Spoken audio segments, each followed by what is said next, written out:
a Mazda kind of day. We're in North Yorkshire. It's rather chilly, but I've got my heated gilet, and we're at the Motorist, and we're with this, the new CX60. I'm Ben Quirk, welcome to Planet Auto. It's a good looking SUV. It ticks so many boxes. It's practical, it's versatile, and it's perfect for the family.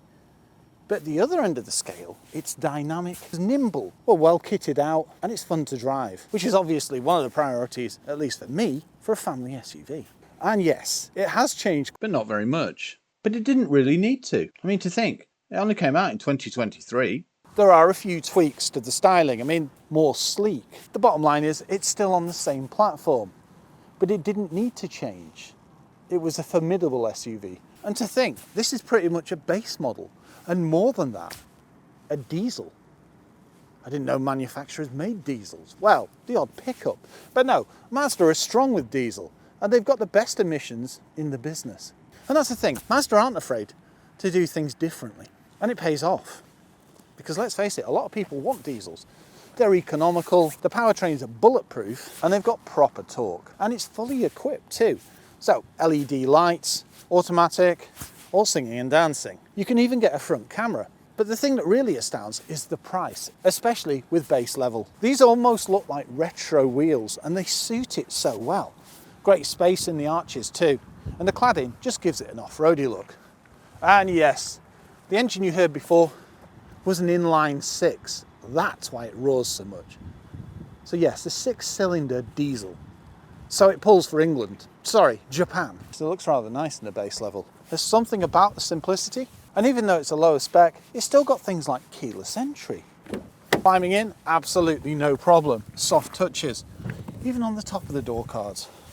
Yes, nice and easy. And bear in mind, I'm 6'3". Decent headroom. What's that, 2-inch? Look at the infotainment screen. This, phenomenal, especially in this like checker plate finish. Solid, mind you, not surprising. Mazda, they've always been decent premium vehicles, and they've also had like a separate market as well. People go out, buy Vauxhalls and Fords and things, but Mazda, once somebody's bought one, they seem to stick with the brand. And Mazda honour that by making vehicles that, they don't remove things like functionality. They don't stuff everything in a screen. You've still got proper buttons, intuitive shifter, buttons here, digital displays. No, it's well spec'd. Decent door pockets and comfortable seats. Yes, very sporty looking, but they're supportive. And this one's manual, and come to think of it, mine's manual. Thing is, does that matter? No. From the side profile, it's a very attractive looking SUV. It's also got a very clean look because there's no plastic cladding. Or that's how it appears. If you look a little deeper, you'll realise there are actually plastic arches which are inside the clean cut, I suppose, body lines.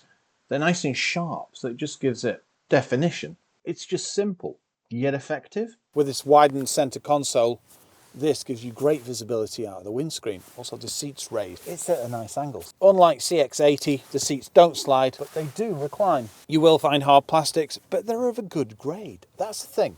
Mazda across the board, from base level up to Takumi Extra, they offer a compelling SUV. Now you'll notice that my voice is no longer synced, and that's because the mics decided to do some kind of song and dance whilst we were driving the CX60. Well, actually when I was walking around this final bit.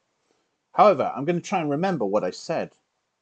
So yeah, it's a very shapely rear. LED lights, lots of safety, a nice sporty spoiler. See, got it on point there. Also, the two-tone colours. I do like the exhaust, but it's a 6-cylinder. It's got to have one, hasn't it? Oh, there's me looking at the bumper. Cross-traffic alert, sensors, reversing camera, pretty much everything you need. Power tailgate. Decent sized boot, quite easily get your shopping in there, and some suitcases. Now, yeah, I'm pointing at the parcel shelf, which is effectively just a bit of a cover that sits on the top. So, don't be putting any weight on that. Extra storage under the floor. And overall, a decent sized boot. Now, if you get a hybrid, etc., then obviously boot sizes change. But overall, yeah, it's perfect for the family. Now I'm wittering on about how I can stand under it, etc. The shopping bag hooks, and there you go, I've released the seats. So it's 60-40, And once they drop, it's a decent size. I'll quite easily get my electric mountain bike in there, but I would likely have to remove the front wheel. But that's still not bad. We've got ISOFIX points, airbags, etc, etc. Load cover's nice and easy to remove. You just pull in the ends and it'll pop out. So, I think we'll go and look under the bonnet, because you can't have a 6-cylinder and not look under there, can you? To release, it's just on the right hand side, and I think it's pull once. Pop. Come on, Ben, get a move on. Time to growl for some reason, and it's just a case of releasing the bonnet. Now that is a beast of an engine. 6-cylinder, proper powerhouse. If you've noticed, the air intake's high to the top of the engine too, which means lowish wading, absolutely no problem. Time to get behind the wheel. Roundabouts, no problems. Look at that, very little lean. And yes, that is a responsive gearbox. Mind you, what is it, around 300 horsepower? It's got to be something like that. The thing is, we're very lucky to get behind the wheel, because it doesn't even launch till about March, April. I think we need one more kick down, don't we? We do. But no, it's got lots of safety, it drives extremely well, and the price, you can't really beat it. And Mazda offers something different. And Annabella and myself, that's the kind of thing we go for. We don't want something that everybody else has got.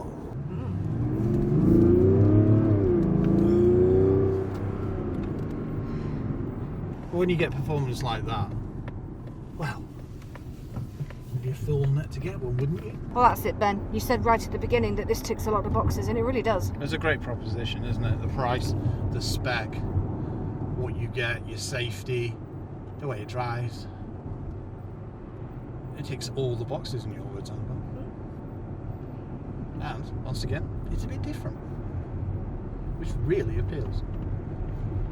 On that note, thank you, Mazda, for such an amazing event at the Motorist of all places, and also letting us get behind the wheel of your latest flagships. Thanks for watching.